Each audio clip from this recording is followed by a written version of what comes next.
Pues tenemos a nuestro compañero, porque es miembro de la sectorial, Raúl Azzarini, que es de origen argentino, es decir, del mundo hispano, y que es psicoanalista. Hay un chiste que circula, no sé si en América Latina o solo en España, que dice que de cada 10 argentinos, 11 son psicólogos. Él casi debe ser una prueba de eso, ¿no? Bien. Pero además es un excelente pintor, que ha tenido, en fin, ha enviado a veces por WhatsApp reproducciones de cuadros que pinta y para mí es muy bueno. Lo que pasa es que no siempre el talento es reconocido, como sabéis. Muy bien. Bueno, aquí hay uno, aquí hay uno que he donado a la institución. Sí, es una donación que nos hizo la entidad. Entonces no va a hablar de pintura, mucho menos de pintura de brocha gorda, como decíamos al principio, sino de psicología, ¿no? Psicoanálisis. Él es concretamente psicoanalista, ¿no? Y bueno, como se ha comentado tantas veces, hablando de la mentalidad de la gente que ha participado, impulsado y tal, el llamado procés, pues yo he oído muchas veces y he leído muchas veces la expresión, están enfermos, tienen una paranoia, pues algo de eso sin duda hay. En todos los movimientos colectivos, de tipo que sean, hay una cierta, como diría yo, renuncia o cesión de soberanía mental por parte de los individuos que participan en el movimiento. Se dejan arrastrar, digamos, por el impulso. Esto es típico en las pandillas de jóvenes, ¿no? Esos niños que son capaces de cometer agresiones terribles y luego los coges individualmente y no entienden cómo han sido capaces de hacer eso, ¿no? Esto es una cosa de lo que se llama la psicología de masas, que tiene mucho meollo. Entonces, pues nos va a hablar de este tema aplicado concretamente al asunto este espinoso que todavía colea, por más que se diga que está superado en su fase aguda, pero igual que el COVID persistente, yo creo que sigue estando la enfermedad aquí, ¿no? Tiene la palabra pues Raúl. Bueno, muchas gracias, se escucha, ¿no? Perfecto. Bueno, un poco como dijo Miguel, evidentemente, a ver, un poco la propuesta de esta conferencia era porque los procesos así sociales en este momento en Cataluña, lo más importante ha sido en los últimos años el procés como un movimiento, digamos, no solo ideológico, sino que mueve a masas. Entonces, como estos fenómenos normalmente se analizan desde el punto de vista social, económico, político, me pareció a mí interesante y a la comisión abordarlo desde otra perspectiva, que es la perspectiva psicológica. En este sentido, como dijo Miguel muy bien, son fenómenos de masas. El procés se puede considerar dentro de los fenómenos de masas. A ver, las masas, uno lo piensa en gran número, pero no, una masa puede estar constituida por dos personas y de hecho en la constitución subjetiva del ser humano se fundamenta a partir de dos, ¿no? Los padres, tenemos dos padres, ¿no? Entonces nosotros cuando nacemos somos la terceridad, pero esa terceridad está fundamentalmente apoyada en los progenitores, sean padre-madre, sean dos padres, sean dos madres, o sea una institución la que te recoge. Pero bueno, quiero decir que la constitución del sujeto, el yo, cuando decimos yo es el otro. Es decir, el otro está presente siempre en la constitución del sujeto, ¿no? En los sujetos. Entonces, ¿qué pasa? Que en los fenómenos, hablaba de la masa pueden ser dos personas pueden hacer masa en determinado momento, como de hecho ya explicaré qué ocurre en el desarrollo del individuo. Pero, a ver, toda institución es un fenómeno de masa. Por ejemplo, la Sociedad Civil Catalana es una masa también. A lo mejor numéricamente no, pero las estructuras de los lazos sociales institucionales pueden ser organizados con una organización como Sociedad Civil Catalana, por ejemplo, tiene una organización, una junta directiva, en fin, asamblea, están organizadas y hay fenómenos de masa que son espontáneos, improvisados, como ser una manifestación para reivindicar lo que sea. A lo mejor hay sí una organización, pero es mínima, y esa organización o ese liderazgo, digamos, sea quien lo promueva, se disuelve una vez que el acto está hecho. No tiene duración en el tiempo. Hay masas, en este caso instituciones, que duran en el tiempo. Pero hay algo que las unifica a todas. Yo, un poco en la presentación, cuando tuve que explicar un poco el contenido de la charla, puse que los distintos ismos que convocan a la unidad de las personas en detrimento de la diversidad, son fenómenos históricos que, para el psicoanálisis, reflejan la estructura de la constitución subjetiva del ser humano. Es decir, que producir cambios a nivel social necesariamente requerirían la modificación de la estructura subjetiva del ser humano. Con esto quiero decir que es muy complicado producir cambios muy profundos. ¿Por qué? Porque la tendencia del ser humano, ya la explicaré, va por un lado, que es muy difícil hacer que la sociedad en su conjunto pueda cambiar. Tiene que ser procesos íntimamente relacionados. Comento esto porque un poco la tesis, este estudio de las masas desde el psicoanálisis fundamentalmente fue Freud, el iniciador del psicoanálisis, pero también la persona que afrontó el análisis de las sociedades, de la cultura en general, a partir de 3 obras que son fundamentales y que un poco yo me apoyo en ellas para transmitirles lo de hoy, ¿no?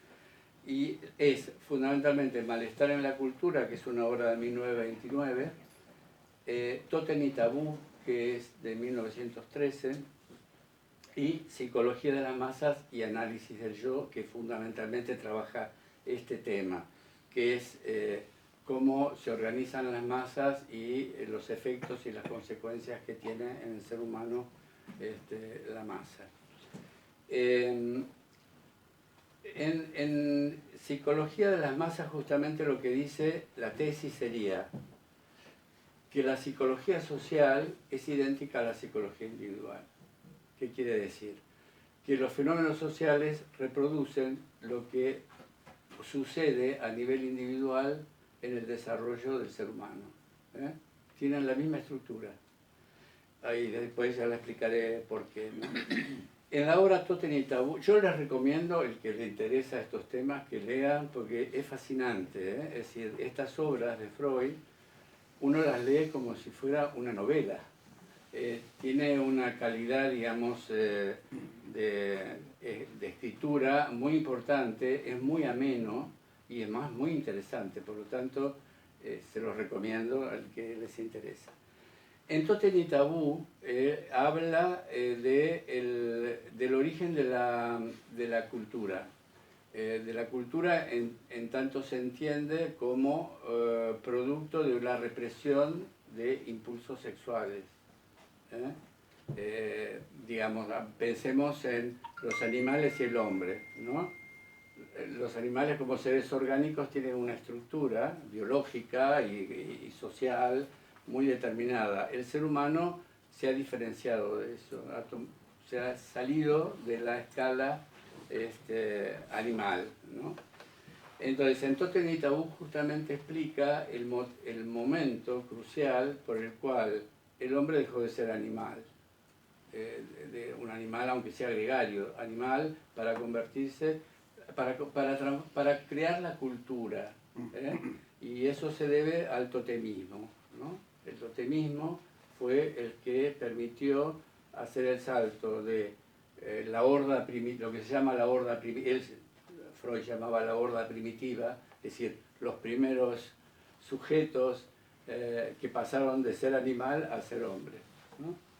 Bueno, este es un tema muy interesante, y el malestar en la cultura, lo que él propone, bueno, es la tesis del malestar en la cultura, es la aceleración de que el ser humano, mientras viva en cultura, no va a poder estar feliz y satisfecho totalmente. O sea que la cultura necesariamente, para poder vivir y convivir, exige la renuncia de las satisfacciones pulsionales de los individuos. Eso es bastante entendible, ¿no? Es decir, requiere necesariamente de la represión. No podemos satisfacer todas las necesidades individuales que tenemos, sino que tenemos que renunciar para poder convivir con otros. Bueno, entonces estos son los temas fundamentales de los aportes de Freud, ¿no? Yo espero que no pase lo que me pasa a mí cuando veo en YouTube esos vídeos de astrofísica, ¿no? Que son fascinantes, porque bueno, ahora con los satélites y todo eso se ve todo el mundo, los planetas, a mí me fascinan, pero cuando empiezan a hablar, que son científicos, no físicos, astrofísicos, no entiendo nada. Empiezan los agujeros negros, que la energía oscura, que el universo que se desparrama y se contrae. Bueno, no entiendo nada, o sea, me parece de chino básico. Bueno, espero que no les pase a ustedes esto, porque al abordar el psicoanálisis, como tiene una carga muy especial y tiene conceptos también muy propios, a veces no se entiende. Entonces, si no se entiende algo, les pido que me lo pregunten, que trataré de transmitirlo lo más sencillamente posible. Bueno, vamos al tema de las masas.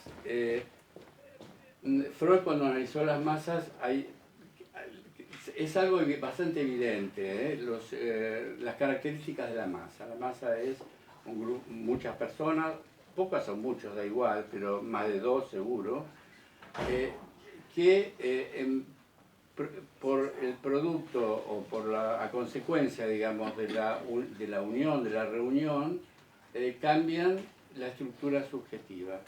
¿Esto qué quiere decir? Que una persona que tenga muchas represiones en masa puede zafar la represión y puede mostrar impulsos que cotidianamente no mostraba. Es decir, la masa disuelve la represión en el sujeto.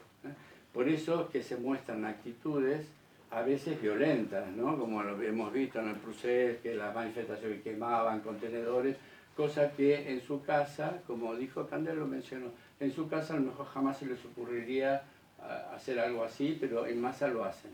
Es decir, cae la represión, por una parte, es decir, que predominan actitudes irracionales sobre las reflexivas, ¿no? Esto es una característica. Hay sugestión en la masa, esto quiere decir, hay copia, ¿no? Uno se identifica con el otro y hace lo que el otro propone. Hay una fusión, ¿no? En lugar de haber... se diluye la personalidad del sujeto, ¿no? Queda, como digamos, a merced de un impulso que es colectivo. Hay presión. Otra característica es que todo afecto que se tiene o toda idea que se tiene inmediatamente se la transforma en acto. No hay posibilidad de reflexión. Hay un sentimiento, seguramente hay líderes que lo proponen, ¿no? Asaltemos el Palau, bueno, o sea, no lo piensan, no hay mediación racional posible, ¿no? Es decir, predomina el afecto, la afectividad sobre la racionalidad. Bueno, esto es en general una conducta que se entiende, para el psicoanálisis lo entiende como una conducta regresiva, es decir, se vuelve a comportamientos que son más propios de los primeros tiempos de la evolución del individuo. Los niños, a ver, se vuelve, digamos, una etapa infantil, en la medida en que hay unos padres que son los líderes, los que organizan, que tienen todos los poderes, y la masa serían como los niños que están ahí a merced del deseo de los otros. Bueno, es decir, Freud identifica los fenómenos de masa muy parecidos, y de hecho ocurren, con la hipnosis y el enamoramiento, ¿no? Dice que son muy similares por la siguiente razón. Primero, en la hipnosis, porque el sujeto hipnotizado lo que hace es sustituir al hipnotizador, lo identifica a su propio ideal del yo, a los ideales. Entonces, al identificar a ese sujeto con el ideal, hace lo que el sujeto quiera.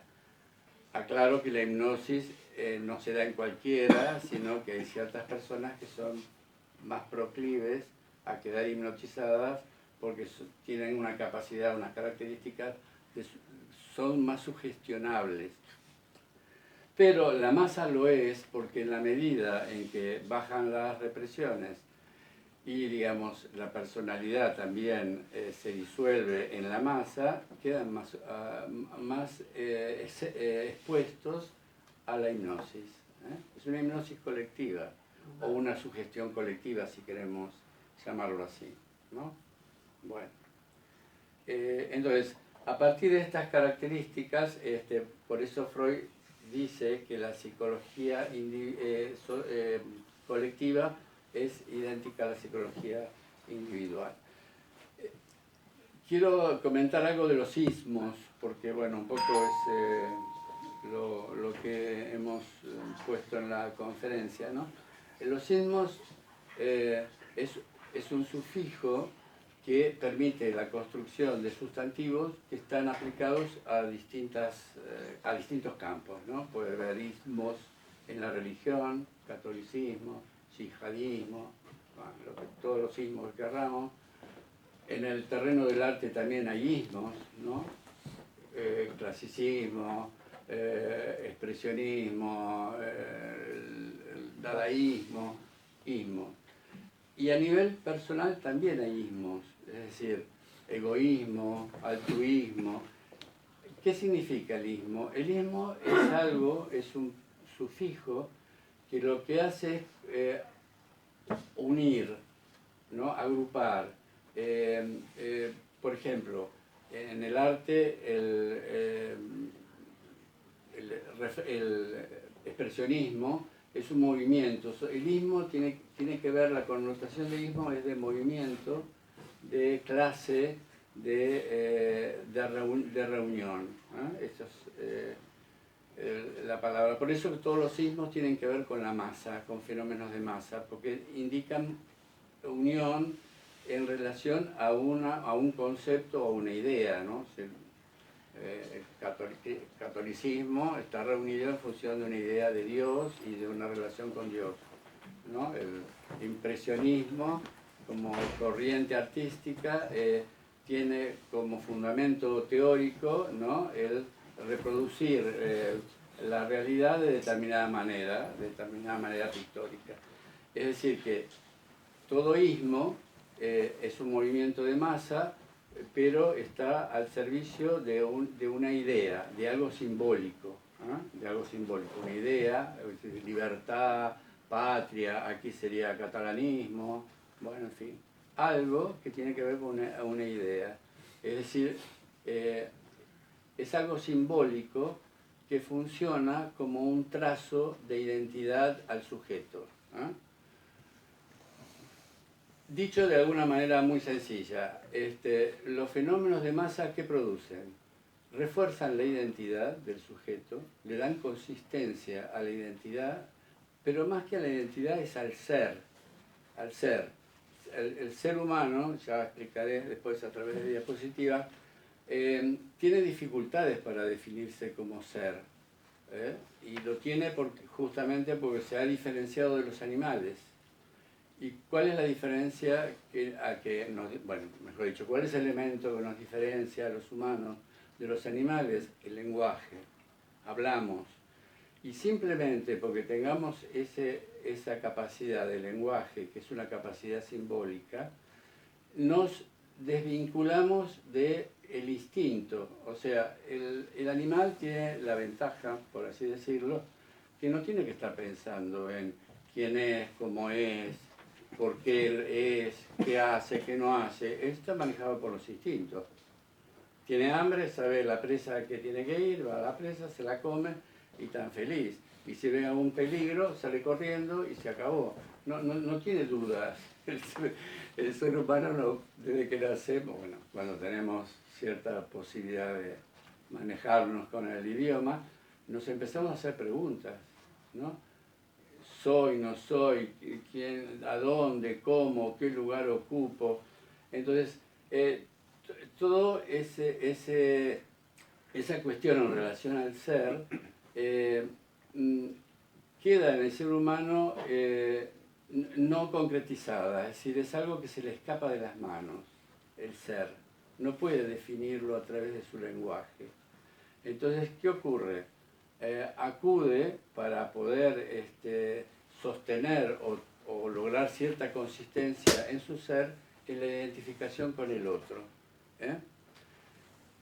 Por eso, digamos, la masa, para definirlo de alguna manera, la función de la masa sería, de alguna manera, darle consistencia al ser, al sujeto, por un lado, y también proveerlo o gestionar algo del goce del sujeto. Ya ahora he introducido un término un poco complicado que tengo que explicarlo, que es el goce, ¿no? Entonces, ser y goce serían, para el psicoanálisis, algo fundamental en los fenómenos de masa. Es la función de la masa, sostener al sujeto y, por otro lado, darle cierta posibilidad de gozar. Bueno, déjame tomar un vasito de agua, si no, no gozo.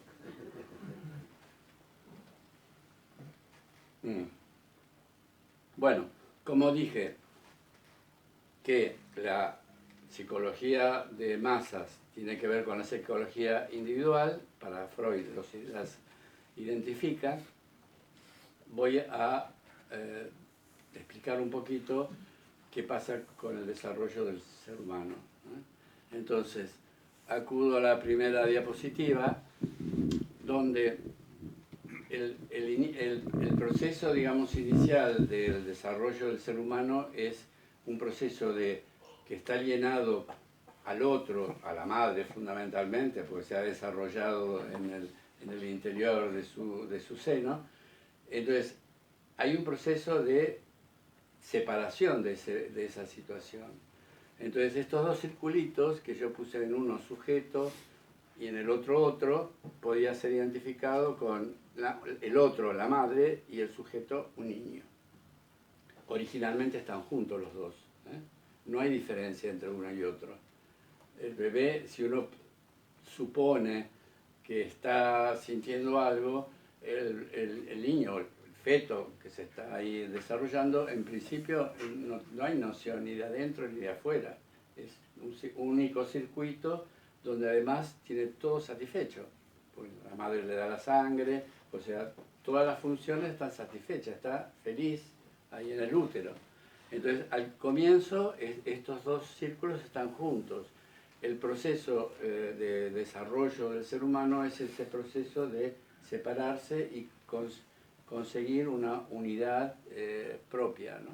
Bueno, entonces, en este proceso de separación, en la cual interviene no solo la cuestión fisiológica del parto, ¿no? Y cuando uno dice parto, dice partido, ¿no? El ser humano cuando nace partido.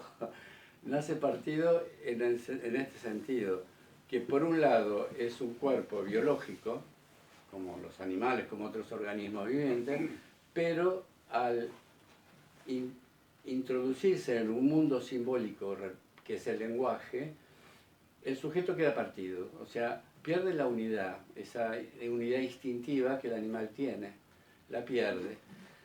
Entonces,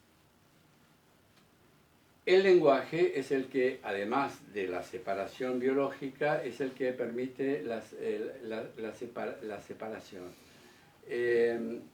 Lenguaje que por otra parte es la misma madre que le transmite al hijo, ¿no? La madre es la que le habla, por eso ya decimos idioma materno, ¿no?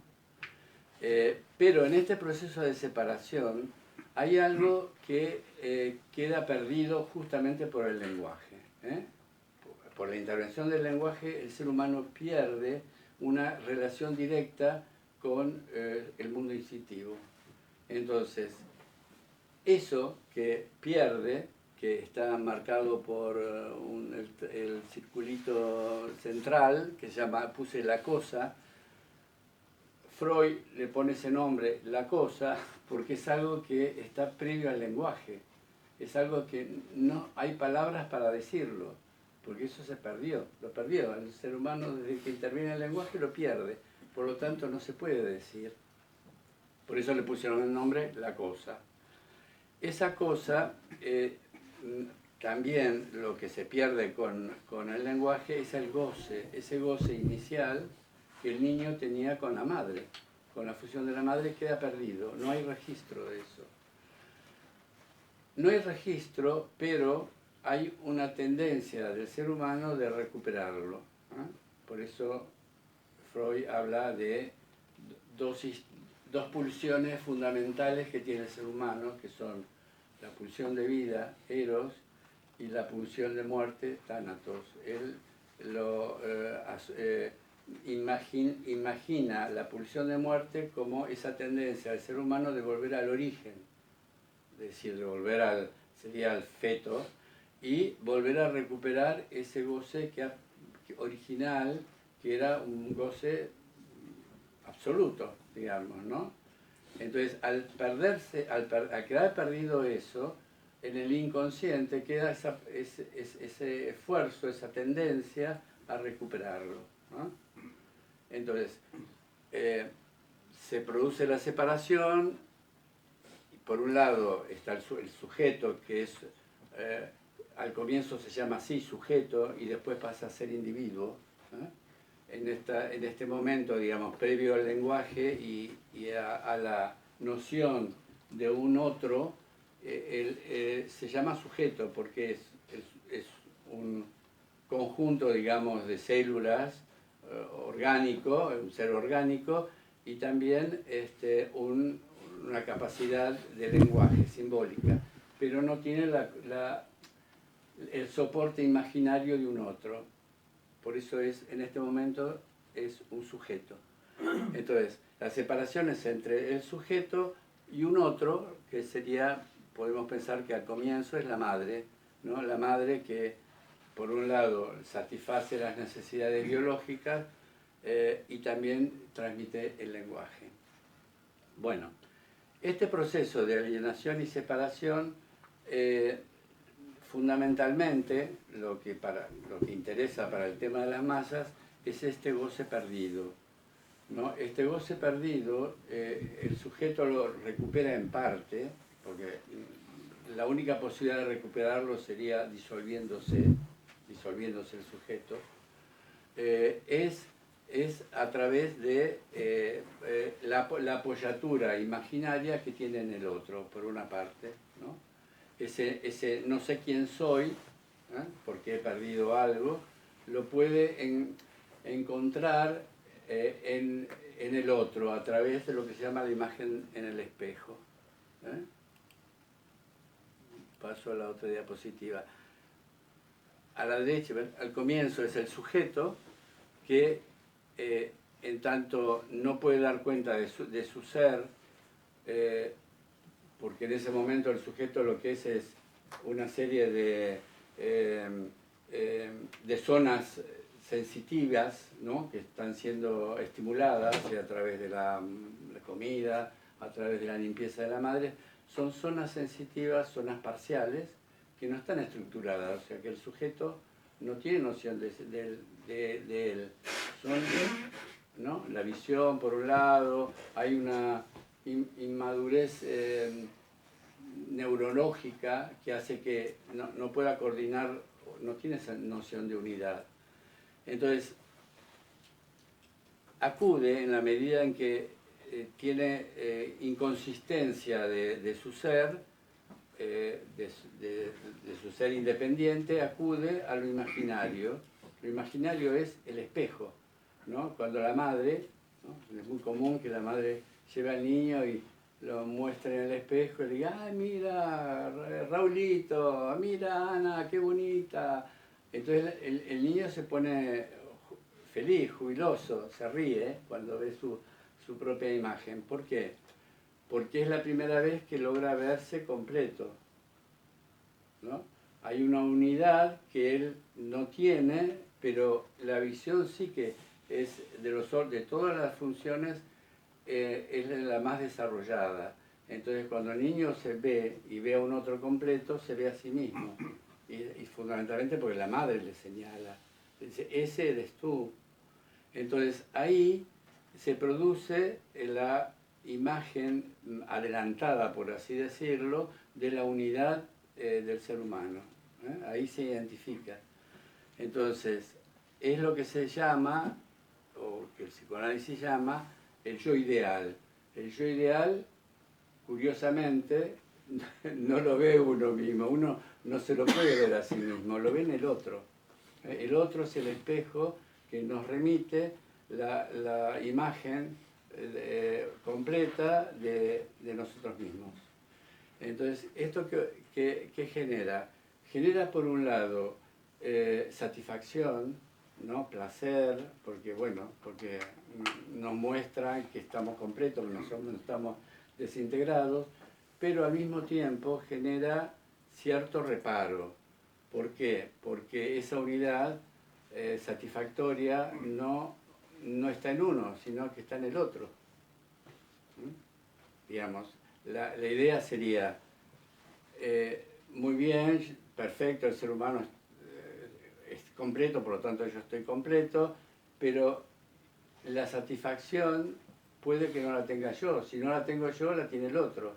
Se ve en espejo el sujeto. Por eso necesitamos siempre al otro. Al otro lo necesitamos para sentirnos nosotros mismos, para ser, ¿no? Cuando vamos a una reunión, generalmente si nos invita gente aceptable que queremos, nos ponemos contentos en general, ¿no? En general uno se pone bien, habla, charla. ¿Pero por qué? Porque hay un reconocimiento del otro, hay un reconocimiento de nosotros mismos. Nosotros nos ubicamos, nos posicionamos en relación a los otros. Bueno, esas reuniones a veces terminan fatal y terminan en pelea, no importa, pero no importa. Pero en principio es que uno necesita al otro para saber quién es y dónde está ubicado, ¿no? En dónde está ubicado. Entonces, ¿qué pasa? El primer nivel sería conseguir construir el yo ideal en el otro, en el espejo. Pero también, como esa relación es inestable, por este sentido, porque por un lado es muy bonito verse completo, pero por otro, uno no es yo, es el otro.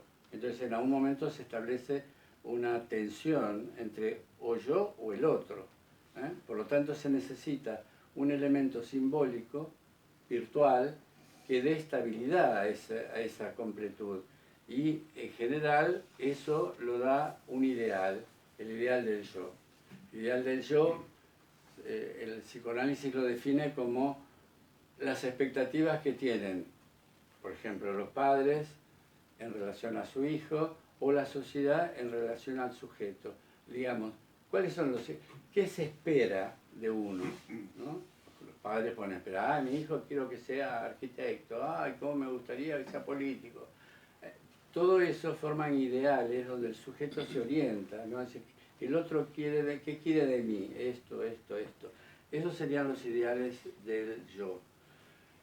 Que son los que dan trazos de identificación al sujeto, ¿no? Nosotros nos vamos identificando a partir de lo que el otro piensa también de nosotros, y lo que quiere, lo que espera. A veces lo aceptamos, a veces lo rechazamos, pero quiero decir que el otro, sobre todo si es un otro parental importante, el ser humano es muy sensible a eso. Por lo tanto, primero el sujeto, después cuando se mira en el espejo ya es un individuo que está en función de un ideal del yo. Yo ideal e ideal del yo son estos elementos que se van a jugar en el desarrollo humano. Bueno, ¿se va entendiendo o no? Sí, ¿no? Supongo, sí. Bueno. Entonces, ¿qué pasa en la masa? El sujeto, al integrarse con otros sujetos, los demás funcionan como espejos, ¿no? Entonces, la estructura de la masa implica que todos los sujetos que participan se identifican en forma de espejo uno detrás de otro, y todos son iguales, por así decirlo, en relación a un ideal. No son iguales, son diferentes, pero se unifican en torno a un ideal. Ese ideal en general está puesto en un líder. Hay un líder que es el que representa ese ideal. Llamémosle Procés, llamémosle libertades sexuales, feminismo. Es decir, siempre hay un valor que da un rasgo de identificación a los miembros de ese grupo, ¿no? Por lo tanto, ¿qué hace? Refuerza el ser. Por eso comentaba al comienzo que la masa lo que hace es, de alguna manera, darle forma, sostener al sujeto en su ser. Él puede decir, yo soy miembro de, yo soy miembro de Ciudad Catalana, yo soy independentista. Ese ideal le da un trazo de identificación donde el sujeto puede tranquilizarse, puede sentirse alguien. Es habitual que en muchos movimientos así sociales se acerque gente psicótica, inclusive gente que en algún momento puede tener algún papel importante en la organización. Gente psicótica, ¿por qué? Porque el psicótico justamente es el que su identidad la tiene más deteriorada, más conflictuada, digamos, más borrosa. Entonces necesita de los grupos de inscribirse en alguna institución que le provea de los recursos simbólicos e imaginarios que lo sostengan, sobre todo en la religión, en las religiones y en las sectas, que está lleno de gente psicótica. Y a veces los fenómenos de masa pueden ser, bueno, beneficiosos, depende del ideal, ¿no? Hay ideales que son éticamente positivos. Vamos a defender a los animales, vamos a defender la naturaleza, el ecologismo, son buenos. Ahora hay otros fenómenos de masa que no son nada buenos. El hitlerismo evidentemente generó muchos problemas. Pero eso al individuo a veces le importa muy poco, porque el ideal es contingente, puede ser cualquiera. Lo que importa es el efecto psicológico que la masa le produce. Y el efecto que le produce más positivo es que se siente alguien,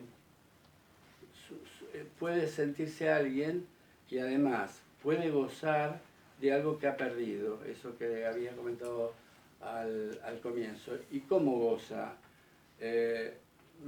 un sujeto que ha perdido a nivel individual su causa de goce, su objeto de goce, ¿cómo lo puede recuperar en la masa? Es a través del líder. El líder es el que, sosteniendo o el que transmite el ideal, es el que de alguna manera muestra que está gozando, que puede gozar. Freud se apoya para explicar esto en un mito. Freud inventó el mito de la horda primitiva.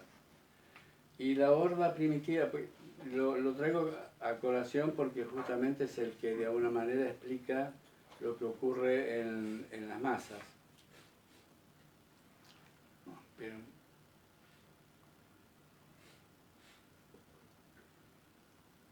este mito de la horda primitiva consiste en que en el origen de la humanidad había un núcleo humano muy reducido, que era un macho, el macho, ahora le dicen el macho alfa, ¿no? Le dicen el macho alfa.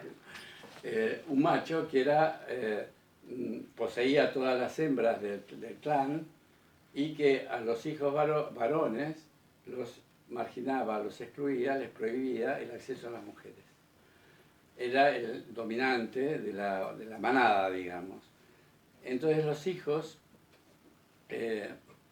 estaban condenados, digamos, a si querían satisfacerse era autónomamente o teniendo relaciones homosexuales. No les prohibía el acceso a las mujeres. Bueno, parecido a los animales, ¿no? Que hay un macho que, ¿no?, ahí domina el territorio y impide que otro se acerque a las hembras, ¿no? Era eso.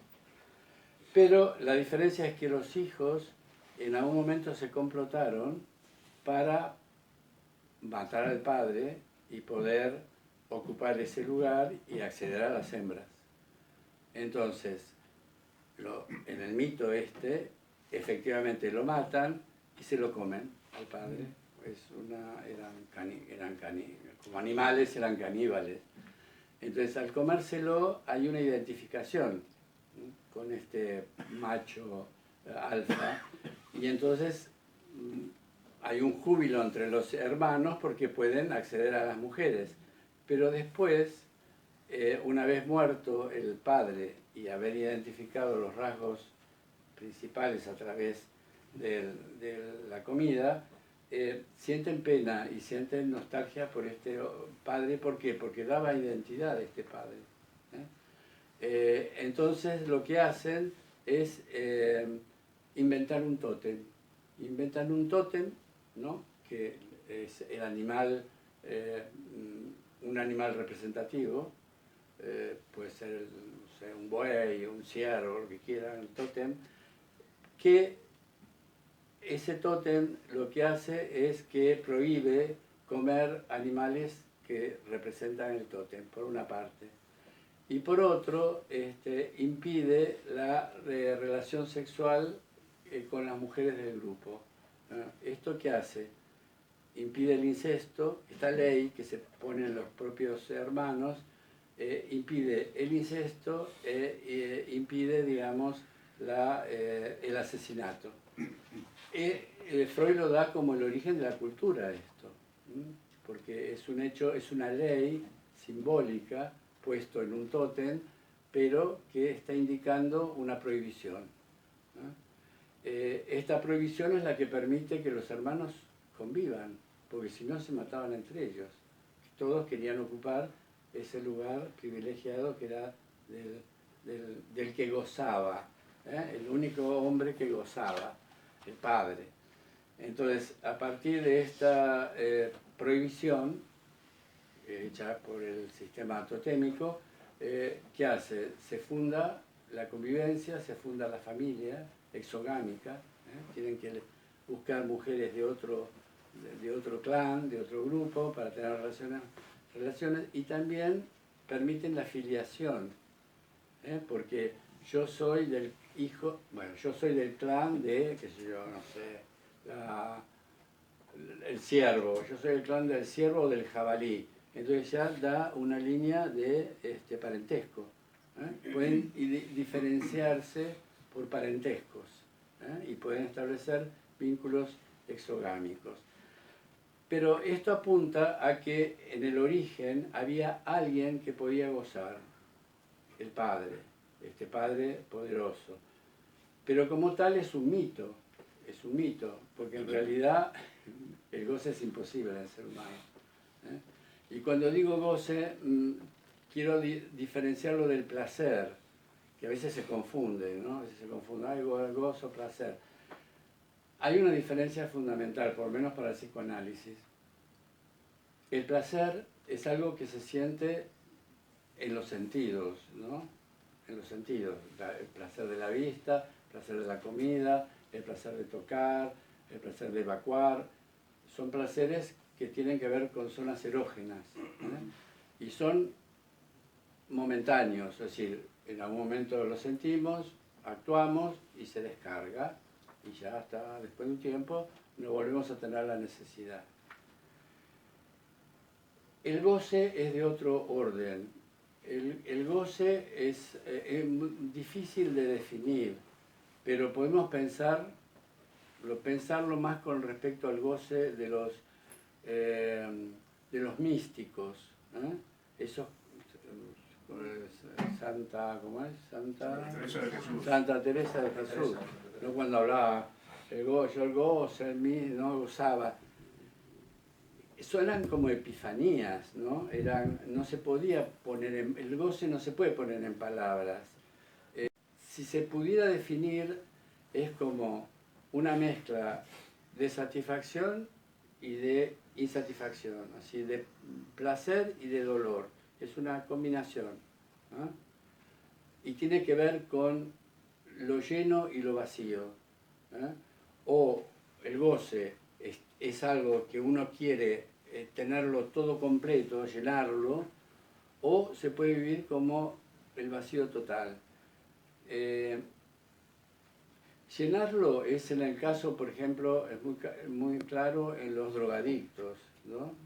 Que siempre necesitan un poco más, una dosis más para alcanzar ese placer que siempre se le escapa, ¿no?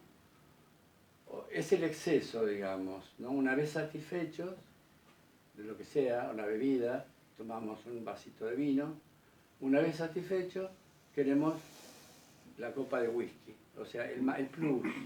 Ese plus indica el goce, no indica el placer, ¿eh? A veces no tenemos ganas, pero nos lleva, ¿no?, a consumir la nueva copa o a fumar un cigarrillo más de lo que fumamos normalmente. Ese plus es el goce, ¿eh? Y el goce tiene que ver de una manera con la muerte, ¿eh? ¿Por qué? Porque apunta a la satisfacción total. Y no existe en el ser humano, en tanto sujeto al lenguaje, la satisfacción total, ¿eh? Por eso es que, de alguna manera, Freud decía al comienzo, de que hay un malestar en la cultura, porque en tanto vivamos, vamos a estar buscando ese plus de goce, pero nos vamos a topar siempre que no lo encontramos. Y el problema es que culpamos al otro de esa falta de goce, ¿eh? Entonces, ¿qué ocurre? Vuelvo al tema de la masa, de las estructuras de masa. El líder lo que hace es transmitir a los miembros del grupo este rasgo de identificación, que generalmente es simbólico, sea catalanidad, españolidad, libertad, el trazo que sea. En psicoanálisis le decimos significante, ¿eh? Significante, algo que significa algo, ¿no? Un significante, lo transmite a los miembros del grupo, a partir del cual ellos se sienten identificados por ese rasgo ideal, se sienten los hijos, por así decirlo, de ese líder, ¿no? Y se identifican unos con otros. de tal manera que haciendo piña son algo para el ideal y para el líder, ¿no? En este sentido es que digo que la masa lo que hace es reforzar el yo del sujeto, ¿no? Darle cierta tranquilidad, el ser del sujeto. ¿Qué ocurre? Que si los líderes de esa masa o el líder se identifica demasiado con el rasgo, en el sentido de que él cree que lo es, lo que se produce es un efecto de tiranía en el grupo, ¿no? Es decir, el líder lo que alcanza o ejerce una presión tiránica sobre el grupo. Por ejemplo, Hitler se creía que él era la raza aria. No es que él mediaba o no era un mediador o un transmisor, él era la raza aria. Entonces, claro, esa identificación lo que produce es, por un lado, mayor cohesión en el grupo.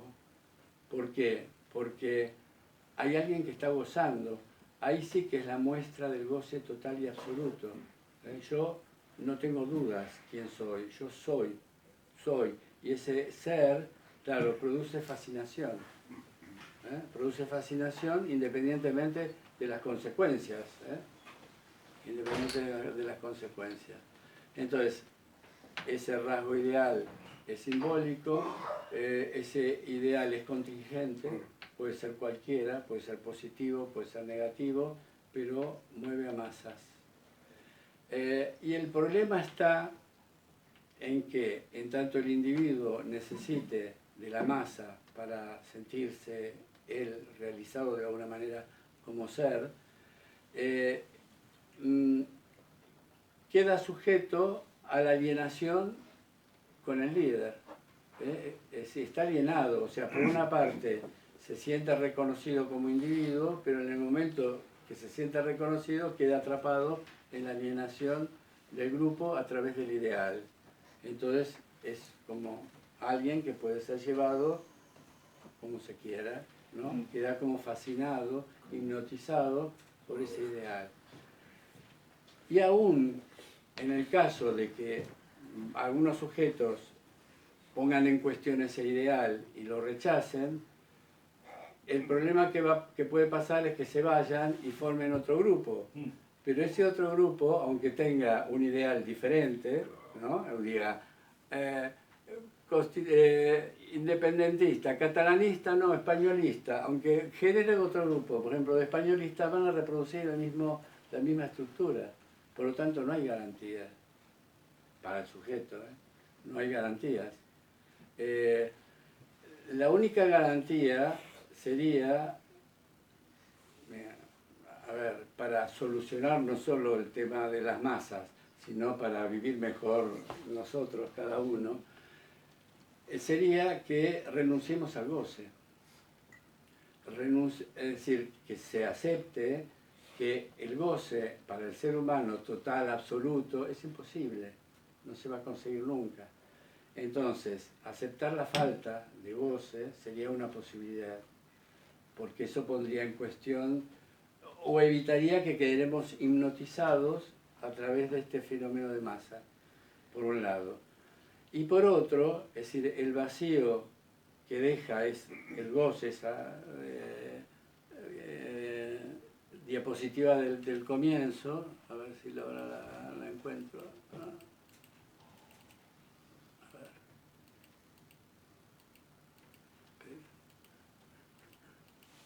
Esta.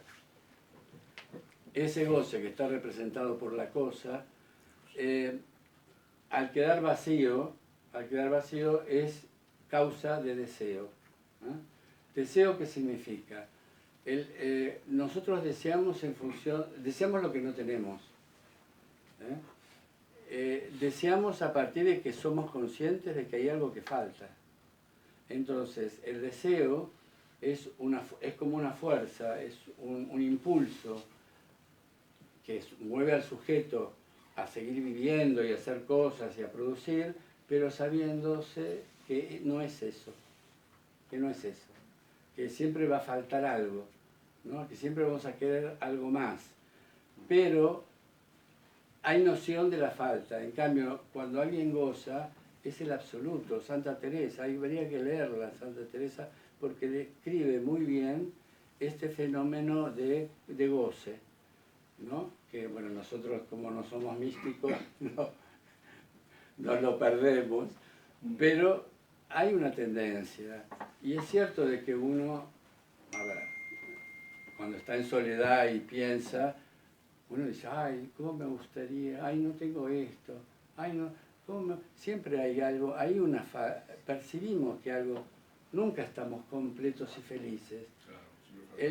Claro, el único momento donde se conseguiría el goce, y eso nadie vino para explicarlo, es en la muerte. En la muerte que hay una, ¿no?, ausencia total, se supone, de demandas y presiones, ¿no? Es el único momento donde se supone que uno puede estar completo. Pero no lo sabemos eso, no lo sabemos eso. Por lo demás, mientras vivamos, vamos a estar incompletos. Por otra parte, vamos a necesitar siempre del otro. Y es más, el otro nos forma a nosotros. Yo soy el otro. Entonces, es algo que nos ata, nos ata a vivir en sociedad para el ser humano, y al mismo tiempo nos aliena. Nos aliena porque quedamos atrapados.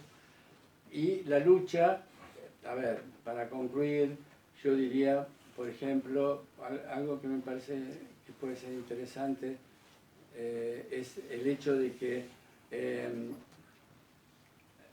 cuanto el líder se transforma en más tirano, consigue mayor cohesión de grupo. Por eso yo pienso que habría que pensarse si los socialistas no tienen razón en no enfrentar directamente el nacionalismo, al procés, sino retirarse y dejar que ellos solos entren en conflicto. ¿Por qué? Porque si lo atacas, lo que consigues es que se apiñen más. ¿Me entiendes? O sea, en que se aferren al ideal, porque todo grupo necesita un chivo expiatorio. Para mantenerse cohesionado, siempre necesitan a un otro diferente, que esté por fuera, que sea el culpable de que ellos no gozan. Entonces es un fenómeno universal esto, siempre hay un chivo expiatorio. Lo que pasa que, por ejemplo, en los países que son teocráticos, ¿no?, Irán, por ejemplo, ese chivo expiatorio son las religiones, es decir, el enemigo, el chivo expiatorio, digamos, es simbólico y tiene que ver con el Padre. Porque son religiones ¿quién? Del Padre. Entonces, el culpable es el cristiano, porque se relaciona con Dios de otra manera, o no sé, ¿no? O Dios le hace caso más a él que a mí. Es un chivo expiatorio ideológico, bueno, ideológico también puede serlo, ¿no? Pero es de orden de la relación con el Padre. En cambio, los estados más democráticos, el chivo expiatorio se da entre los pares, es de un orden horizontal, no es vertical, es horizontal, es entre los hermanos, sería, ¿no? La lucha, el que tiene la culpa, por así decirlo, de nuestra insatisfacción, ¿quién es? El negro, es el sudamericano, es el pakistaní, es el otro igual, es decir, el otro, el hermano sería, no es Dios. Bueno, entonces, en ese sentido, lo terrible es que toda sociedad democrática, liberal, siempre está condenada al racismo. Siempre va a haber algo de racismo. Lo que se puede hacer es reducirlo hasta donde se pueda, pero siempre va a haber racismo. ¿Por qué? porque se necesita un chivo expiatorio que sea culpable de la falta de goce.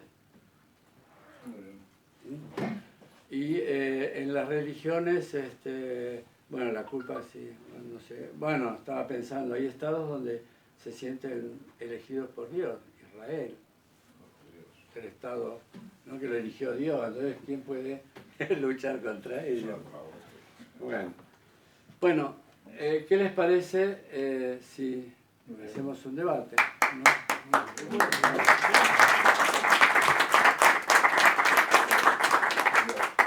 Lo primero que quería decir es una pintada que vi en Gracia hace unos años que decía: la muerte es la última diversión de la vida.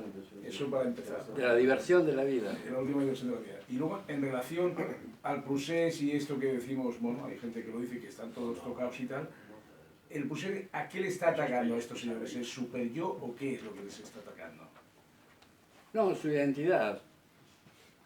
El ser, le está atacando el ser. El ser. El trazo de identidad, que además es materno, ¿eh? O sea, es la madre la que transmite. Es como la religión, digamos. Por eso decimos madre patria, ¿no? Madre patria o madre tierra. Es la madre la que... Entonces es muy difícil para salirse de los ideales maternos, siempre se necesita un tercero. Y aquí el tercero, claro, no existe. Tendría que ser el Estado el tercero, u otro lugar el tercero que separe. Pero en tanto no lo reconozcan, va a quedar atrapados por este trazo que a mi juicio es materno, porque tiene que ver con la tierra, ¿no? Bueno, me parece. Vale, gracias. Sí, sí, la señora. Sí, sí. Respecto a lo que ha explicado de Freud, a mí me parece, quizás estoy equivocada, no soy experta en la materia, pero yo creo que lo que nos diferencia de los animales no es el lenguaje, sino la razón y la psique. La psique es el alma, o sea, la persona es alguien para alguien que es Dios. Eso no somos una cosa, sino que somos alguien. Nuestro ser es ser hijos de Dios. Entonces, ¿qué ocurre? Que hoy en día está esta sociedad materializada, me parece a mí, porque se ha apartado de Dios. O sea, porque no vive ni las bienaventuranzas ni los mandamientos. Están para realizar a la persona. A ver, en primer lugar, Dios es invención del lenguaje, porque hay que hablar. Hay que hablar para hablar de Dios. Si no tienes razón, no puedes hablar. ¿Cómo? Si no tienes razón, no puedes hablar. Pero la razón se basa en el lenguaje. Nosotros, si el pensamiento, que da lugar a la razón... Primero es el pensamiento antes que... No, no hay posibilidad de integrar algo al ser humano si no es simbólico, si no hay simbólico. Entonces, a Dios lo hemos hablado y Dios lo recuperamos a través de las escrituras. Simbólico es la cruz, nos la están quitando por todas partes. Bueno, a ver, lo simbólico en general, a ver, la cruz es más imaginaria, es algo imaginario, pero bueno. Bueno, es una visión. Sí, tú dijiste algo inquietante como mínimo, ¿no? Y quizás tengas razón, yo no lo sé, no estoy seguro. A mí me inquieta. Y es que los socialistas tendrían razón en no atacar supuestamente a los independentistas. La pregunta que te hago es qué pasa con la ley común que nos une, ¿no? Aquí y en la China, da igual, en un grupo, en una masa, tomando las palabras de Freud, ¿no?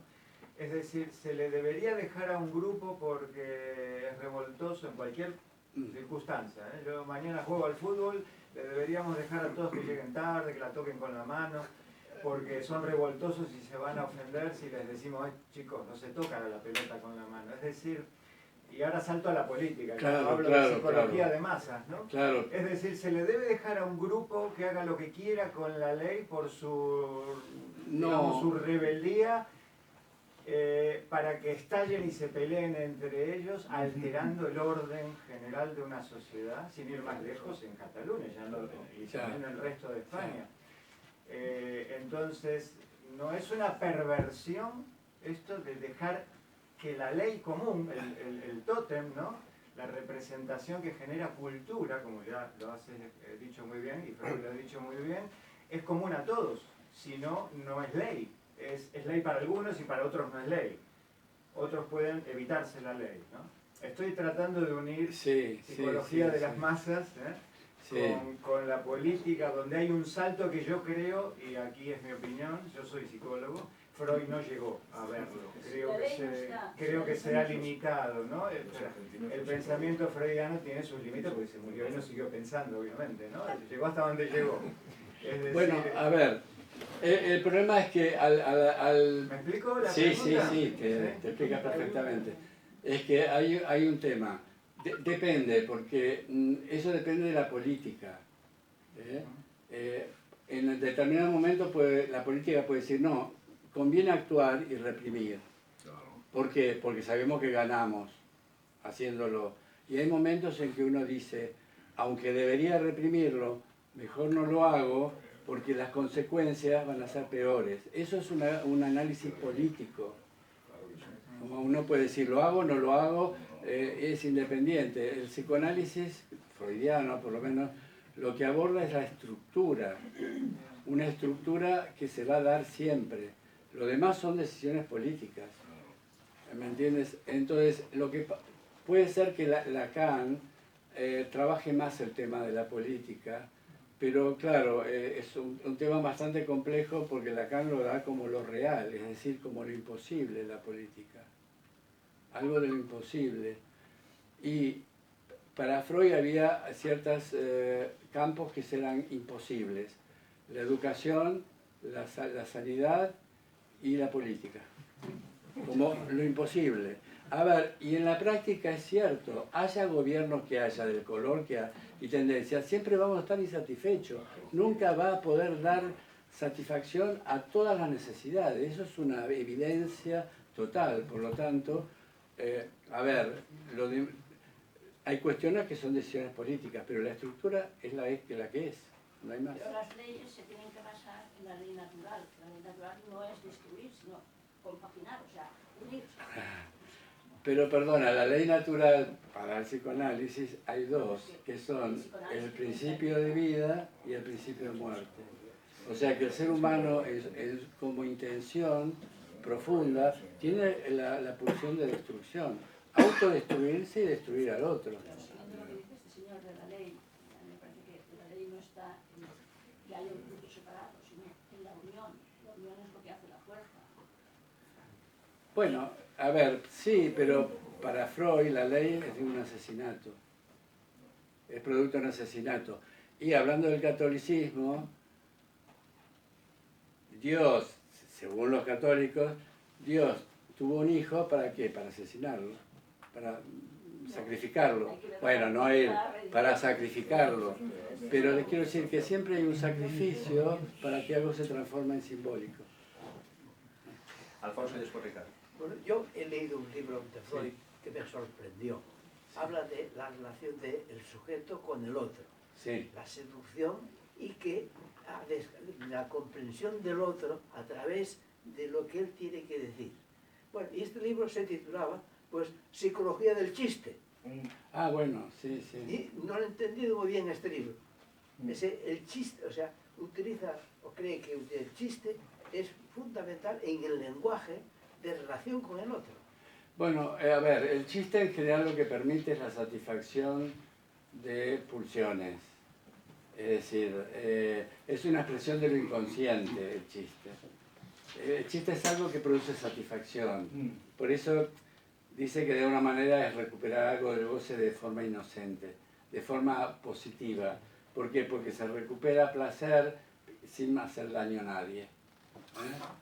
Es que el tema del goce es que ese goce, por ejemplo, los de a pie, lo recuperamos como con los síntomas. Los síntomas neuróticos y a veces físicos son los que de alguna manera nos conectan al goce. Por eso, a veces, es muy difícil a ciertas personas, por ejemplo los drogadictos, un ejemplo, o ciertos neuróticos, sacarlos de ese lugar, porque para ellos este sufrimiento es una fuente de goce. Yo recuerdo una experiencia que a mí me resultó muy impactante. Salía un día de mi casa a comprar y me encuentro a una chica joven, habrá tenido, no sé, 20 y tantos años, bastante bien vestida, joven, pero bien vestida, tirada en la vereda, pero ya sobre el cordón de la vereda, tirada, o sea, el medio cuerpo estaba en la calle, en medio de la vereda, totalmente tirada y como balbuceando, como... entonces yo me asusté, pensé, tuve un ataque, el destapatorio, me acerco y le digo, ¿qué le pasa? ¿Le pasa algo? No, le digo, te ayudo, la levanto, no, déjame, y me rechazaba, no quería saber nada. Ahí me di cuenta que estaba drogada la chica. Pero lo que me estaba diciendo es, déjame gozar.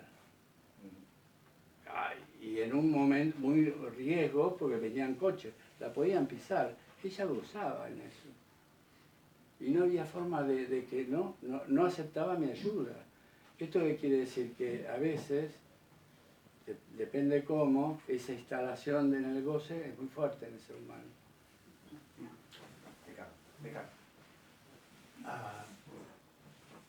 Yo aprovecho que el ponente es un colega y veo que hay más colegas. Para plantearte una pregunta que me hace tiempo que me tienen tanto revolucionado. Los regímenes populistas que proponen un pensamiento único y por tanto son sectas con amo, la palabra amo tiene mucho que ver aquí, con un objetivo doble. El primer objetivo es la independencia o el aislamiento, llámalo como quieras, en el caso del proceso de independencia, en el caso de una secta, el aislar al grupo, ¿no? Y el segundo objetivo, el reinado del amo. Entonces, la pregunta es la siguiente. En tanto que estos grupos populistas, que podría hablar de más de uno, no solamente los que tenemos aquí, se ascriben rabiosamente a doctrinas totalitarias, violentas y rupturistas, como la doctrina queer, que debes conocer muy bien, supongo. ¿Qué está pasando aquí? ¿Por qué los grupos populistas son especialmente adeptos también a la teoría queer? Que como sabemos todos es una teoría absolutamente rupturista, ¿no? Que está intentando cambiar el género, el sexo, y que está tratando de movilizar. Sí.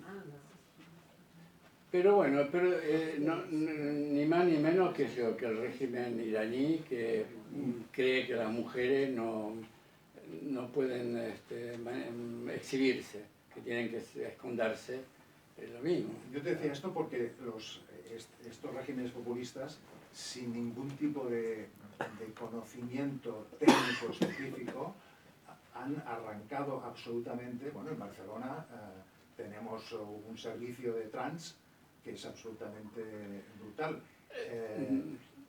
Y ahora nos están dando cuenta de la salvajada que eso supone.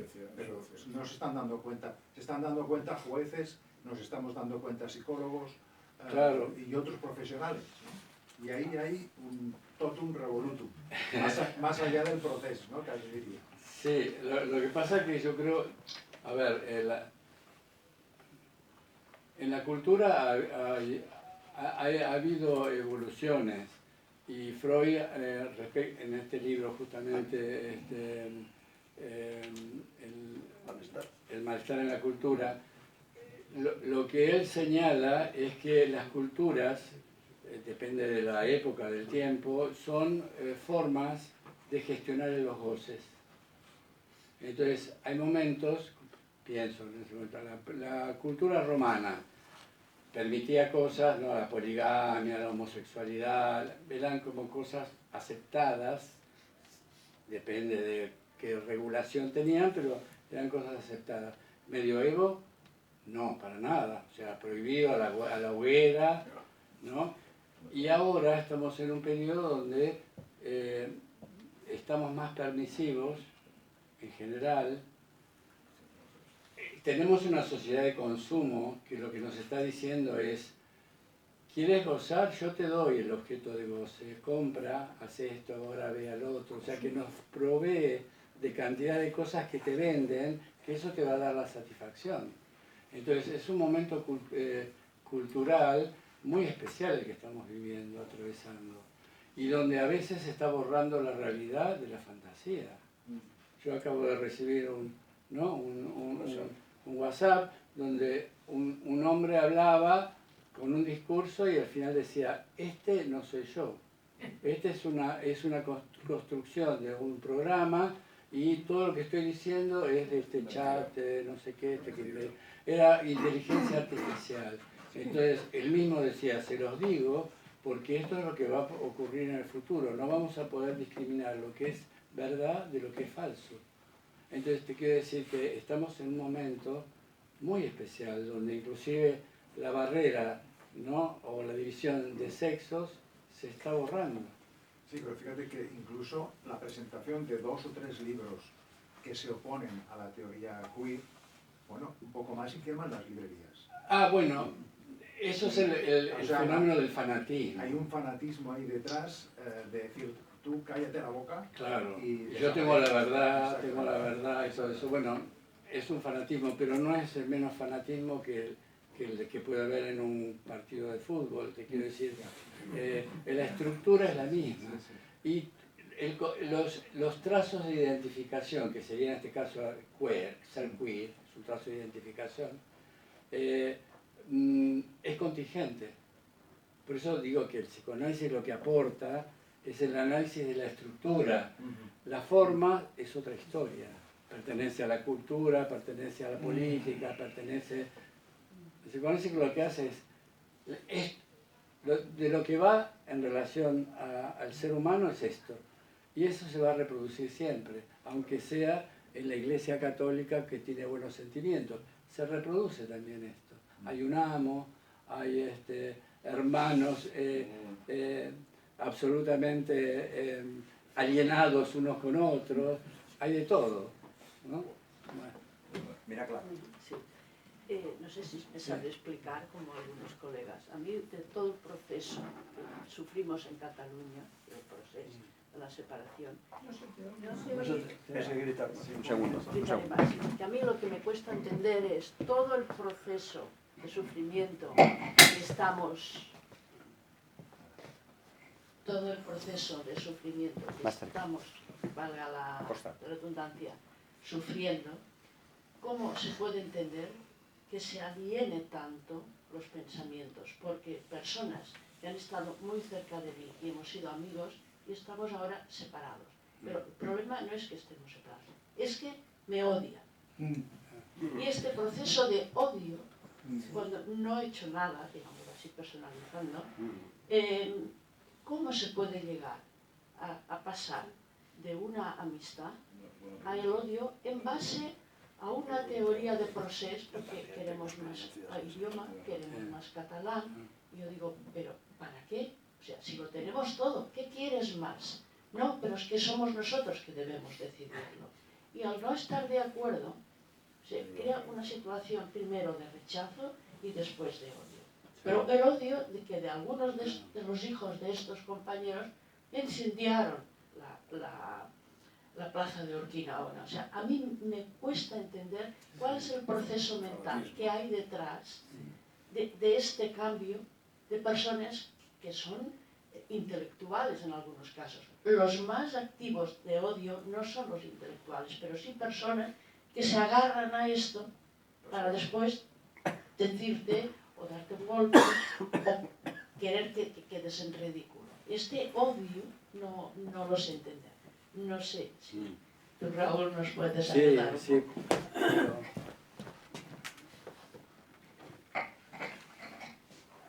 Sí, puedo comentarte algo porque justamente es algo que no lo incluí, pero gracias por recordármelo. porque claro, es fundamental el odio. Es decir, como dije al comienzo, el ser humano, para el psicoanálisis, tiene dos pulsiones fundamentales, básicas, que es el eros y tánatos. Tánatos tiene que ver con la pulsión de muerte, pero también es la agresión. La agresividad es una forma de exteriorizar o de vehiculizar tánatos. Desde el comienzo el odio está presente. El amor y el odio, inclusive hacia los padres, o sea, más el padre pobre es el que siempre, en algún momento, el hijo para poder desprenderse utiliza el odio en distintos niveles, ¿no? Por supuesto. Pero te quiero decir que el odio, en la medida en que haya esta ambivalencia, amor-odio, en las masas, hay una división, se produce una división, de tal manera que el odio está dirigido, mejor dicho, el amor está dirigido al líder y al trazo que transmite, sea el procés, la independencia, el catalanismo, lo que sea, la idea, ¿no?, que une, y el odio lo derivan hacia el extranjero, hacia el otro, hacia generalmente el que no es del grupo. Entonces necesitan el odio para poder sentirse ellos integrados y partícipes del clan. No sé si me explico. Es por estructura, lo necesitan odiar. Y todo grupo siempre se va a enfrentar a otros diferentes. ¿Me entiendes? O sea, los heterosexuales con los homosexuales, los blancos contra los negros, los del norte contra el sur, los del este contra el oeste. ¿Por qué? Porque es la única forma de integrarse y de sentirse que tienen identidad. Por eso yo digo que, a mi juicio, el catalanismo, como cualquier otro proceso nacionalista, es un proceso que tiene que ver con el déficit identitario. Hay un déficit, por eso necesitan tanto reivindicarlo, porque le falta. ¿Y por qué le falta? Bueno, cada uno tendrá sus motivaciones, pero evidentemente la persona que no necesita alienarse en una masa es ¿por qué? Porque tiene un yo lo suficientemente autónomo que no necesita que otros le digan lo que es. No sé si me explico. Lo es produciendo y firmando lo que produce o haciéndose responsable de lo que está produciendo. Esa es la identidad más sana, por así decirlo. En tanto se necesita el fenómeno de masas, es porque hay algo que falla de la identidad, en general. Antonio, Eladio y una pregunta cortita. Dos personas. Tengo muchos amigos animalistas. Sí. ¿Son verdaderos fanáticos estos señores? ¿O qué? Es que no entiendo nada. Nos hemos distanciado por eso, además. Sí, bueno, es que no sé qué significa animalista, la verdad, no lo sé. Que no comen carne, que están contra la maldad, que los maten, contra los toros, contra todo. A ver, en principio es humano y está bien que nos procuremos. Lo que pasa es que hay algo que que falla, y es que ¿y dónde ponen el odio? En algún lugar lo tienen que poner, aunque sea lo pongan en el que no, en el contrario. Exactamente. Es inevitable, digamos. Yo pienso que hay una falta de empatía, de ponerse en el lugar, hay que cerrar los ojos, ponerse en el lugar de un animal y pensar que, a ver, cuando nosotros hemos sido animales, cuando dejamos de ser animales para ser personas, pero vale, tenemos diferencias, pero el dolor es el mismo, sí. El sufrimiento es el mismo, entonces si uno lo reflexiona, a lo mejor puede entender a las personas que somos animalistas. Yo soy animalista, yo soy afiliada a Parma y yo lo he reflexionado, pero también no quiere decir que yo adopte todas las ideas que a lo mejor tiene, sino que a lo mejor también estoy de acuerdo con otras cosas que defienden otros partidos. Claro, yo, por ejemplo, muchas personas no entienden que yo esté en sociedad civil catalana, incluso que puedo estar de acuerdo en otras cosas. Yo pienso que soy independiente y pienso por mí misma y estoy de acuerdo en unos temas y en otros no. Claro, a ver, el problema está no tanto en lo que cada uno piense, porque bueno, cada uno piensa lo que piensa y no está ni bien ni mal. El problema está en la aceptación de la diferencia. Que cuesta, para el ser humano es muy, sobre todo para ciertas personas más que otras, aceptar la diferencia, porque aceptar la diferencia es aceptar que algo puede faltar. Y no todo el mundo está dispuesto a ver la falta en el otro y en la propia. Entonces, ¿qué pasa? Eso genera odio. No, digo, genera como estructura. Cuando ve que el otro no responde a lo que uno piensa y quiere, lo vive de forma paranoica. Es decir, el otro me está quitando o me está mostrando que yo no tengo. Ahí aparece el odio. En la fase del espejo que yo expliqué antes, eso es lo que sucede, que el otro, en tanto espejo de uno, sostiene y eso genera bienestar en el ser humano porque lo ve, se ve completo, se ve hermoso, se ve bien. Pero por otra parte hay una tensión de odio. ¿Por qué? Porque si él es el hermoso y el completo, yo puedo no serlo. Entonces es por estructura que es tan difícil aceptar la diferencia del otro. Hay personas que por su vida, por su experiencia, por muchas razones, han logrado aceptarlo y que no les es conflictivo eso, pero hay muchos que sí. Y en política eso se explota, en política eso se explota, claro, porque da votos. Sí. Mira una cosa, yo en relación a este tema que planteas, los pensionistas o la gente mayor, que parece que cuando llegamos a una cierta edad, la capacidad, para empezar, de escepticismo o la capacidad de comprensión del global de lo que nos está pasando se incrementa, y sin embargo vemos que en este ambiente nacionalista, hoy mismo, despidiendo a una persona que está en juicio por una causa de corrupción, el 90%, dice la prensa, que estaba allí dándole apoyo eran gente jubilada. Lo hablaban así, jubilados, pensionistas, gente mayor. Te estás refiriendo a la Borràs. Se pronuncia Borràs.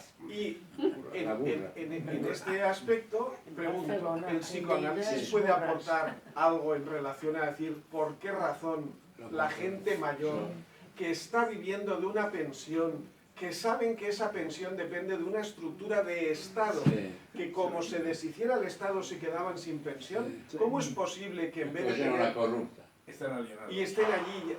¿Qué nivel de alienación? Pero en gente mayor que ha tenido un proceso de madurez personal y de experiencia personal como para saber dónde está lo razonable y dónde no está lo razonable. ¿Qué pasa ahí? Bueno, pero yo expliqué que los fenómenos de masa justamente disminuyen el factor racional y aumentan el factor emocional. Lo emocional es lo que promueve el fanatismo. Y esas personas mayores, ese proceso que tú haces de deducción no lo hacen porque prima, como mayores, la identidad seguramente de la época de la República. Pensarán, no, el catalanismo, no sé qué, tendrán que ver con una cuestión de identificación por grupo, o por clase, o por condición, se identifican por un trazo simbólico que no tiene que ver con su bolsillo y con su economía, no tiene que ver con la realidad, tiene que ver con un fantasma o una fantasía. Tiempo libre, no tienen más tiempo libre. Demencia senil, apunta el compañero. Tampoco hay que olvidar la demencia senil. Bueno. Y la segunda pregunta es la siguiente. Tú antes ponías el polo de... Hay dos polos dentro de lo que es de nuestra acción política, nuestra actividad, nuestro pensamiento político. Tenemos los nacionalistas por un lado y lo que aquí nos venimos a decir constitucionalistas. Es decir, por un lado los que defendemos... Vale. En ese polo, de alguna forma, se podría buscar una alternativa en algo que tú has dicho. Es decir, podría ser, por un lado, los que buscan acuerdos y por otro, los que no buscan acuerdos. Entendiendo que tanto en el ámbito constitucionalista como en el ámbito, digamos, nacionalista, hay quien busca acuerdos y quien no busca acuerdos. Sí. Ahora tenemos el caso, el PSC, que es constitucionalista, busca acuerdos que no es Esquerra Republicana, que es independentista. Sí. En esta dinámica y desde el psicoanálisis, sí, ¿se puede llegar realmente a algún tipo de solución? ¿Crees que es factible llegar a soluciones o acabará venciendo la dicotomía? A ver, la única solución a un tema que el psicoanálisis no lo analiza desde el punto de vista político, digamos de partido, sino de estructuras.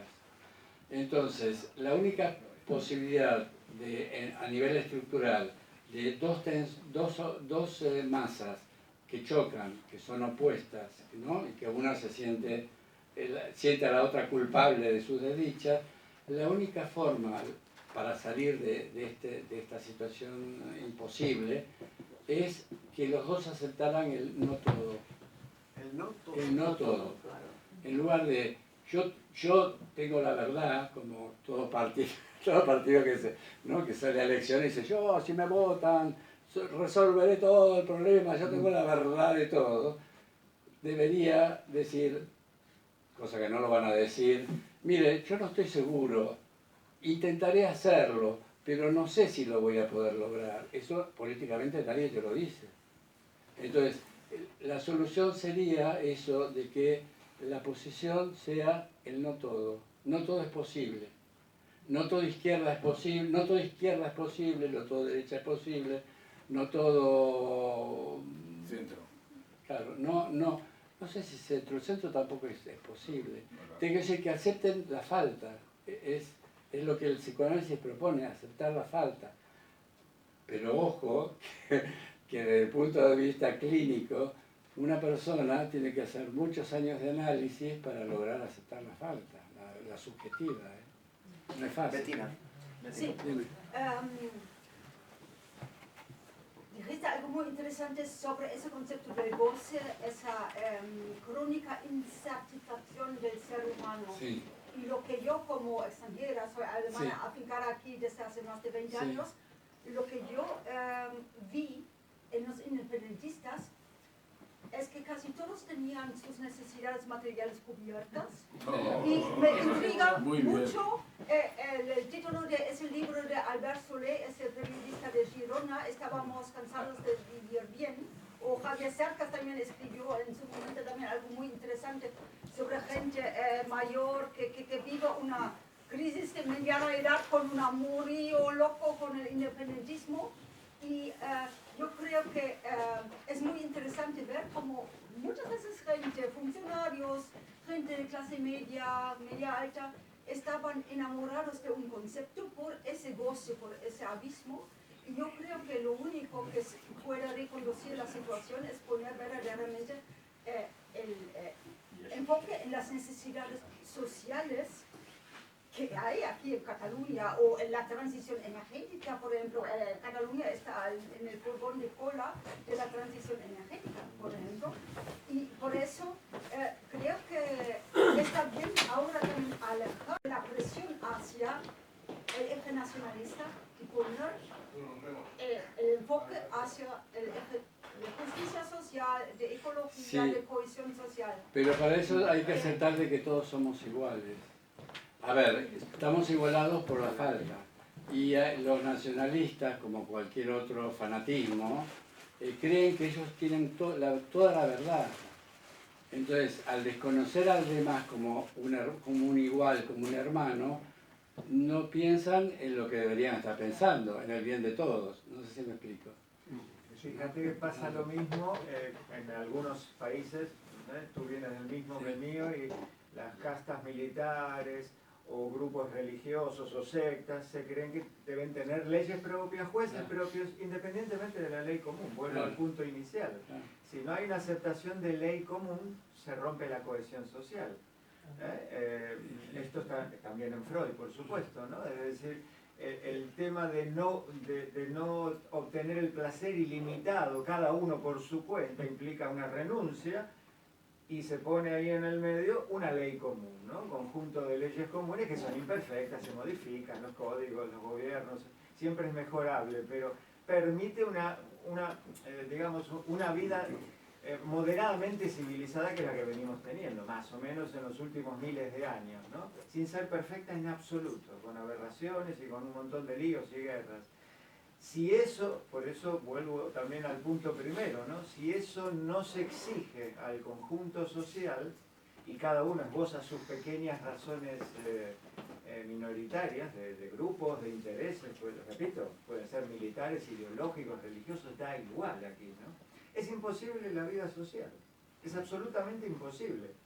Entonces, ¿cuál sería la renuncia de un grupo que está pretendiendo la ley común, el respeto por la ley común? ¿Habría que renunciar un poquito a la ley común? No, lo que pasa es que, a ver, están las Naciones Unidas, a partir de la Segunda Guerra, las Naciones Unidas, que teóricamente pensaban de que a partir de ahí se iban a evitar la guerra. La guerra no se evitaron, se van a seguir reproduciendo. Esto le quiere decir, no es que no exista una ley, es bueno que exista una ley para todos, que se cumplan. Lo que seguramente va a ocurrir es que va a haber rechazo a esa ley universal. Va a haber rechazo. Será más importante, menos importante. Eso ya es como el azar de la contingencia de los factores, digamos, políticos, estratégicos. Pero te quiero decir que como ideal es muy bueno, pero es un ideal. Hablo de ley común, ya no hablo del planeta, estoy hablando de España, de Cataluña, del colegio donde van los chicos. Sí, pero siempre vas a encontrar a alguien que la rechace. Seguro, pero ¿qué se hace? ¿Se renuncia a la exigencia de esa ley o se la hace cumplir y se castiga el incumplimiento? A ver, claro que va a haber rechazo y va a haber ladrones, violadores, estafadores, claro. ¿Renunciamos al castigo como sociedad? No, pero te explico. A ver, un poco el esquema que yo traía. Cuanto una sociedad tiene un líder, como Kim Jong, ¿cómo se llama? Kim Jong, el coreano del norte. El coreano del norte. Que llevan como ¿cuántos años? Como son 40 años. Es una generación. Sí, una generación. Yo creo que pero esto es una dinastía. Sí, es una dinastía. Una dinastía. Comunismo dinástico. Claro, entonces, cuanto más identificado esté el líder con el trazo de identificación, sería el significante amo, por decirlo en lacanés, significante amo. Cuanto más identificado esté, produce mayor cohesión social. Y eso permite las barbaridades más grandes, pero la gente lo va a terminar aceptando porque cree que hay alguien que goza. Uno por lo menos tiene goce. O sea, lo que hace es que hace creer a los demás que es posible. Entonces, no importa lo que esté en juego, las democracias, los valores, es esa posición de que uno por lo menos goza. Entonces, se someten a eso. Esto es lo que el psicoanálisis aporta. Por eso es un poco, no digo pesimista, es realista en el sentido de que hasta que no se produzca un cambio subjetivo muy fuerte en el ser humano, ¿esto qué quiere decir? Que aceptemos el no todo, o aparezca un significante amo en la humanidad, como en su momento fue el catolicismo, ¿no? Apareció la idea de Cristo, ¿no? Cristo, la religión, fue un significante que produjo una revolución mundial. Produjo una revolución, o sea, el amo a partir de ahí cambió. Bueno, se hicieron otros amos, digamos, ¿no? Pero te quiero decir que algo cambió porque apareció un significante, en este sentido, Cristo, cristianismo, que produjo esa modificación subjetiva. Hasta que no aparezca algo que permita lo que tú dices, el ser humano va a repetir lo mismo. Lo único que nos queda es que estamos en una masa, pero cuyos ideales, el trazo que nos identifica y que nos da ser, es bueno, o es más bueno, o es más ético, digamos. Es eso. Fernando. No pregunto. Nos ha explicado la estructura de los grupos sociales. Y estos se producen cuando se dan las circunstancias o hay las diferencias que permitan la identificación y cuando haya un líder que obtenga un beneficio de liderar eso. Sí. Y siempre habrá grupos, se producirán siempre habrá diferencias, ¿de acuerdo? En nuestro caso, en España, con los nacionalismos, ¿por qué se producen? ¿Cuál es el beneficio? ¿Qué obtienen los líderes? ¿Y qué obtienen? ¿Pero por qué se produce esto? Yo lo que propongo, lo que pienso es que esto se produce porque la ley electoral lo incentiva. Hay países donde esto no se da, no ocurre, porque no hay ningún incentivo en la ley electoral.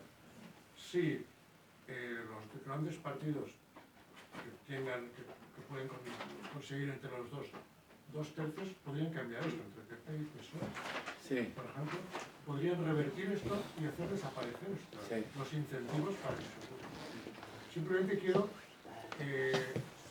poner de relieve, enfatizar y hacer notar esto, que si se quisiera, se acababa. Sí, a ver, pero eso es una cuestión política. O sea, políticamente se podría, pero estructuralmente el ser humano necesita diferenciarse de otros. Estoy totalmente de acuerdo contigo, Raúl. Entonces, y esto ocurrirá siempre. Aunque haya una ley que prohíba los regionalismos, la cosa que, siempre va a haber alguien que diga yo no tengo nada que ver, yo soy diferente por el idioma, por donde vivo, por lo que sea. Sí, de acuerdo, pero si no se permite, por ejemplo, que algunos tipos de partidos, o sea, que no se presenten en todo el territorio nacional, no tengan representación en el Congreso, en el Senado, o otro, en fin, no vamos a entrar aquí en detalle en profundidad. Si se hace esto, los líderes no tendrían incentivos, no manejarían presupuestos autonómicos, no tendrían prebendas. Entonces, esto cambiaría la Claro. Quiero hacer notar esto, simplemente porque pero a lo mejor pensamos que con esta estructura se puede solucionar algo. No, hay que cambiar la estructura. Pero te quiero decir, sí, pero eso es el diseño, digamos, político. Un país puede, por ejemplo, Francia puede decir, mira, no, nada de regionalismo, todos somos iguales ante la ley. Sin embargo, hablas con la gente y dices, no, yo soy de aquí, no, yo hago el queso diferente. Ah, no, yo soy del norte. Ah, no, yo soy del sur. Esto por supuesto. Es cierto lo que dices, pero hay casos concretos. En Alemania está prohibido un partido que diga nos vamos a separar del resto de Alemania. En Estados Unidos te mandan las tropas federales a Texas, lo hizo Obama, cuando hubo un conato de que se querían independizar y se acabó el asunto. Es decir, tienes razón, por un lado, que van a decir somos texanos, somos qué sé yo, ¿no? Somos bávaros en Alemania, y es cierto que sucede, y esto no acabará nunca. El tema es que en otro nivel jurídico, si se cambia la ley electoral y las leyes, se hacen modificaciones, se dice, el límite es este, siéntase bávaro, no hay problema, como pasa en Alemania, pero usted es parte de Alemania, no va a poder hacer. Bueno, pero piensa el fenómeno del trumpismo, de Trump, lo que hizo, en un país democrático, con todas las leyes, con todas las garantías, con todo no sé qué, va, pum, y lo pone en cuestión. Ya, pero ya no está, y probablemente va a ir preso. Bueno, veremos. Pero se lo va a juzgar, por lo menos. O sea, hay niveles y posibilidades. Bueno, pero piensa en Hitler, lo que hizo Hitler. Ya. Y lo que provocó la mayor unificación, o sea, ganó con la mayoría de votos, te quiero decir, el apoyo que tuvo fue infinito. Sí, durante la guerra era enorme. Bueno, sí, yo quería saber, esto a nivel político, pero ¿qué pasa por la mente de independentistas normales que pueden razonar y que defienden que defienden pues el separarse cuando eso va en contra de sus intereses, de estar bien. O sea, ellos, yo recuerdo haber discutido con una chica que aceptaba, dice, yo estaría de acuerdo en independizarme, aunque ello conllevara que una rebaja en mi sueldo. Exacto. Porque le razonaba, digo, pero vais a necesitar, si os separáis, o sea, estáis fuera tal, o sea, van a necesitar dinero, se va a pasar mal por lo menos durante 20 años o durante el tiempo. Bueno, no, pero yo claro, todavía quiero. Pero es porque es irracional. ¿Qué les pasa para ir en contra, defender algo que les perjudica? Claro. Y que además no es ético, porque uno puede defender, yo que sé, una religión o una idea que para ellos pues socialmente no sea aceptable o por sus principios y tal, pero esto no beneficia más que a los dirigentes que serán ministros en lugar de consellers y todo esto. Quiero decir, ¿por qué defienden esto? ¿Qué pasa en su mente si son inteligentes? Lo explicaba un poco yo cuando hablaba de la irracionalidad de las masas.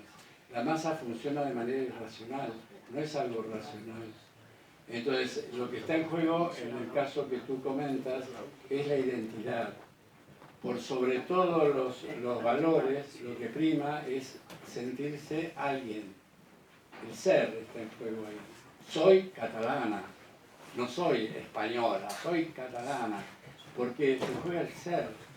Y el problema que tiene, cuanto son más fanáticos, cuanto menos ser, cuanto menos apoyatura tienen en el ser individual.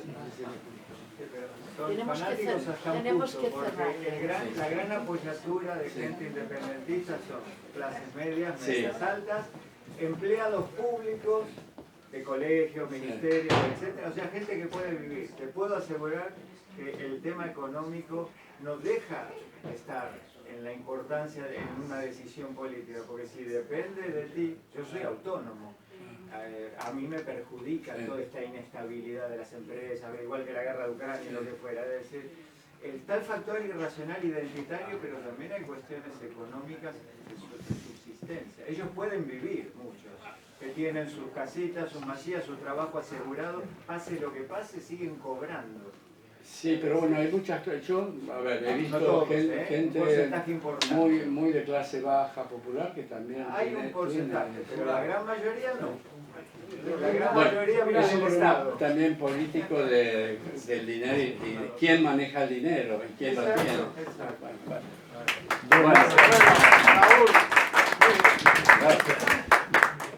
Muy bien. Bueno, señores, espero no haberlos aburrido. Hay que ir a rellenar el yo con una cena,